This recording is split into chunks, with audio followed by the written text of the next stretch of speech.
Hiç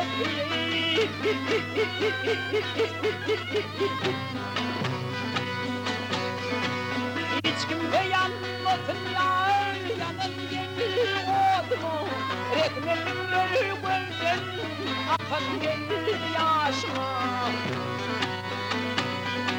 Helayeti istesem yâre düşer gelir yatma.